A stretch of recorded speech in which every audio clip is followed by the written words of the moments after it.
Welcome. Good morning to this week's episode of the Monday Morning Fresh AF podcast, bringing to you all the insights, tips, tricks, and different approaches and insights that you can bring to your alcohol reduction journey. Tommy Cartwright here, founder of Drink Less, Feel Fresh, accompanied with the epic Nat Hodges. How are you, What's Nat? up? Good, mate. How are you? I'm good, mate. I'm good.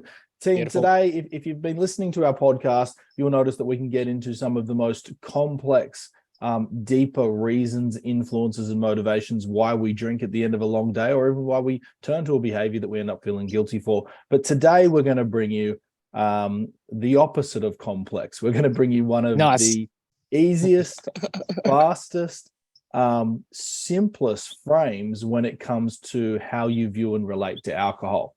And Nat, is it cool if we just dive straight into it today? Of course, let's do it.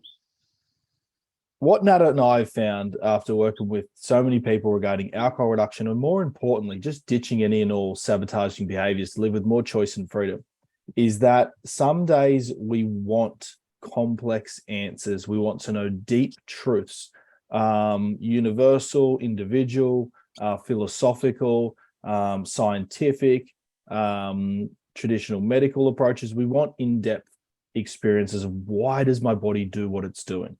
Now, as I said at the start of the call, today's the opposite of that. Today, we're about to share with you the three trigger questions that if you're not aware of these three questions, you could be causing...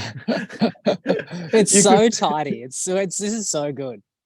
You could be causing yourself a lot more pain. And the reason why we say that is the gap between where you are and where you want to be in life is a little bit of knowledge about yourself. And whilst it may take 3 stints in rehab for one person, it could be one chapter of a book, a quote card, or just hearing that a family member wants more of your attention for you to kick yourself up the arse and to create a lot of change. And that's something that the traditional alcohol reduction industry doesn't tell you. And so today we're going to share with you 3 trigger questions, and we're going to keep it short, sharp, and light. So that talk about low-hanging fruit today. Yeah, You want quick results? It's today. Here it is. So I'll just lay them out for you. These are the trigger questions. If you're ever feeling like a drink after a long day, if it ever comes to lunchtime and you're thinking, oh, geez, I could have a beer or a glass of wine, whatever it might be for you, feel free to start asking yourself these questions and notice what happens. And the 3 trigger questions are, then I'll get you to jump in and just share a couple of things, Nat. The 3 trigger questions are this.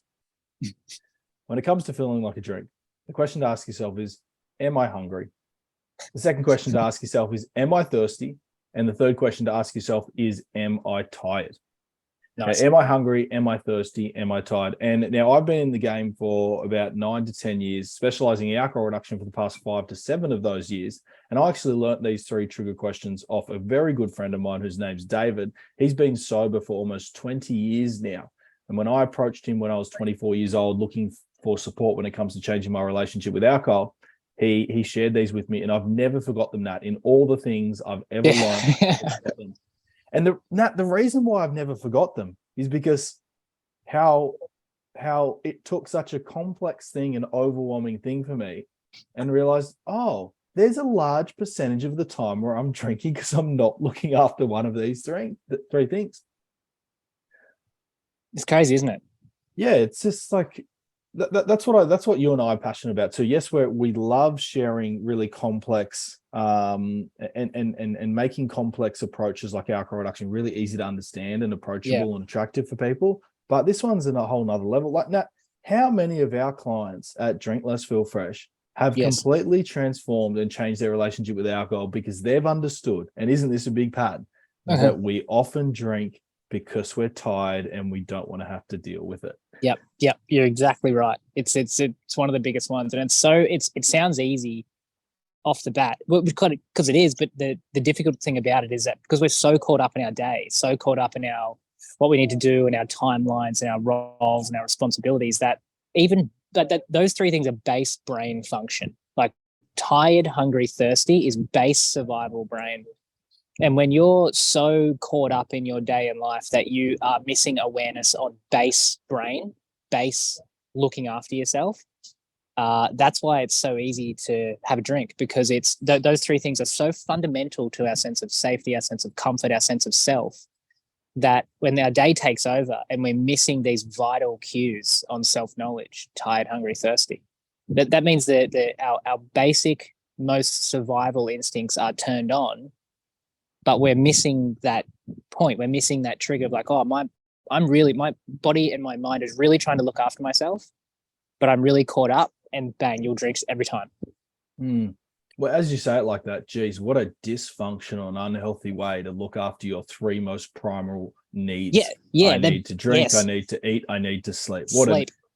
And we're going to do that with, oh, well, a liter of beer would do it. A liter of beer. Yeah.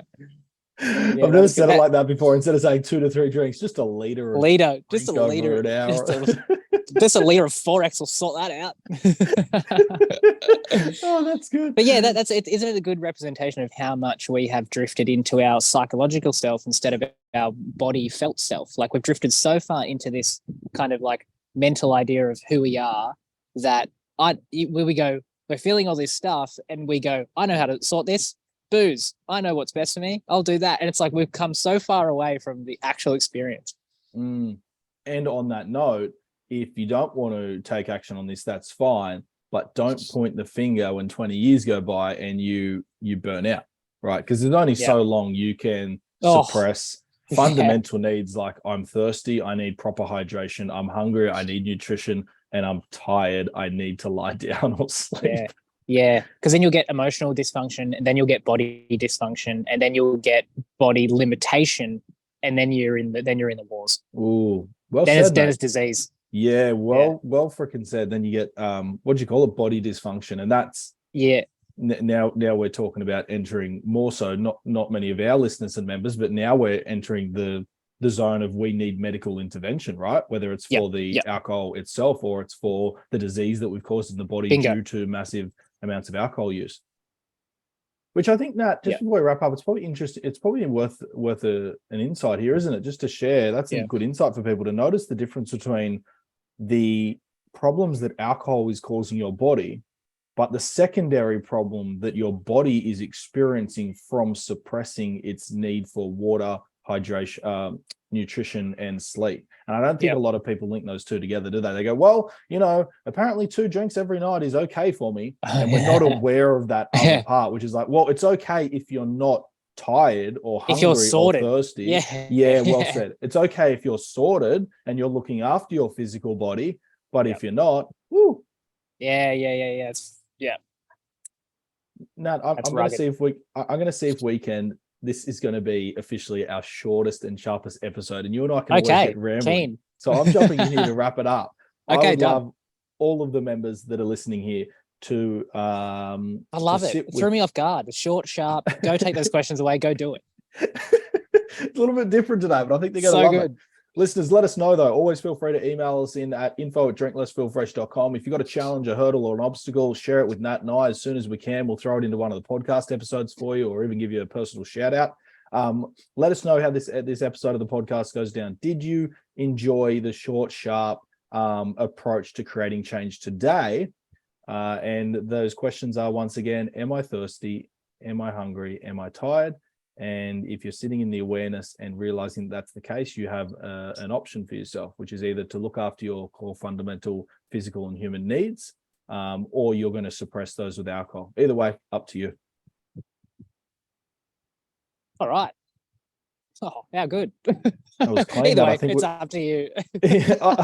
Nat, I think we broke 10 minutes. Holy, get out of here. Let's get out of here. See you next week. Same time, same place. Here's to drinking less and feeling fresh. Here's to living with choice and freedom. Bye-bye.